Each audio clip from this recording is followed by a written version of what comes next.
Tim Walz just got on stage to gloat about the decline of Tesla stock. Saying on my phone, I don't know, some of you know this on the iPhone, they've got that little stock app. I added Tesla to it to give me a little boost during the day. 225 and dropping. You know, you'd think for a man who ran for vice president, the fact that people are painting swastikas on Teslas might be a good reason not to align yourself with them. Nah. How about the fact that they're throwing Molotov cocktails at Tesla charging stations? Nah. Or the fact that they're lighting Teslas on fire. None of those reasons are good enough for Democratic politicians like Tim to stand against terrorism rather than demonizing Tesla. But wait, how about this one? Tim Walz is the governor of Minnesota. Minnesota has 1.6 million shares of Tesla in its retirement fund, and another 211,000 in its non-retirement fund. The total value is over $400 million, which means, ding, ding, ding, if the value of Tesla goes down, the value of Minnesotan taxpayers' retirement checks goes with it. So he's literally rooting for his own people's downfall. But wait, there's more. Investment decisions are made by the Minnesota State Board of Investment, which is chaired by, you guessed it, Tim Walz. Maybe while he's tracking Tesla stock value on his phone, he should also track the value of his taxpayers' retirement funds. But that's how blind hatred works. It'll make you cut off your own nose to spite your face.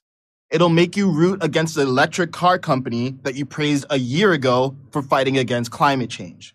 It'll make you celebrate the misfortune of a person who just saved astronauts that were stranded for 8 months in space. It'll make you turn against someone who gave internet to Ukraine against Russia when Ukraine needed it the most.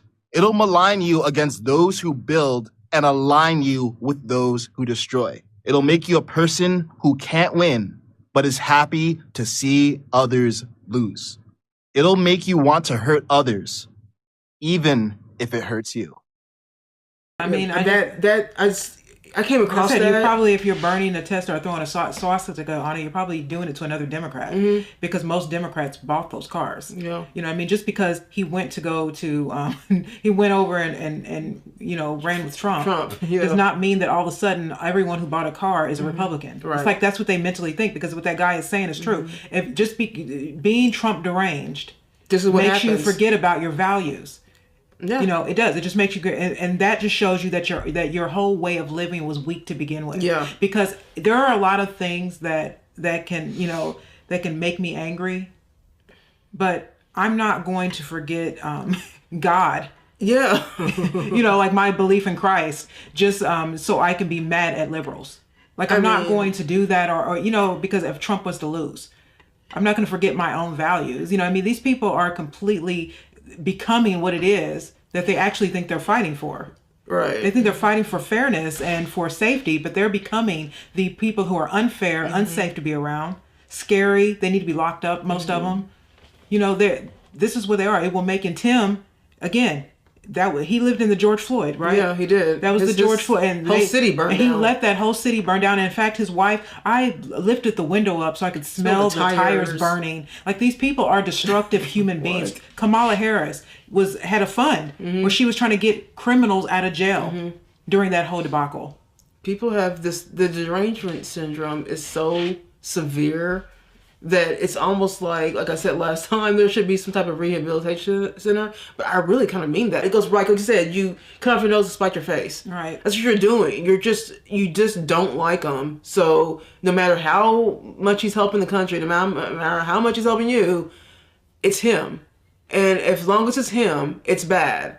And just like this guy pointed out so well, he did a really good job pointing that out. Tim Walz didn't even think to look at his own stats within his own state that he is the governor of, or was, I don't know, governor of, to see that he is actually hurting his own taxpayers. He decided to say something stupid just because he doesn't like Trump. Right. I don't know, is he trying to run again? Is he trying to run? DJ, that kid that got the... Yeah, the cancer. It makes you not clap for a child. Yeah, that's what it does.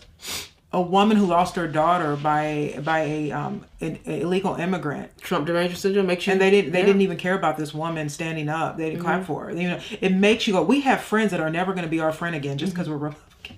Like, you know, it's like true. that's what, I'm not kidding. Like there are people who literally don't were like close, us anymore. They hate us now. They do. And you know, this is what even when Joe Biden was in office and they won, I was still willing to be friends with almost anybody. I didn't think of you. Politics is just politics, not personal. Right. It's, you know what I mean. But but they hate us now. Yeah, it's really amazing what that kind of derangement can do. Make you hate someone you've known for years. Yeah.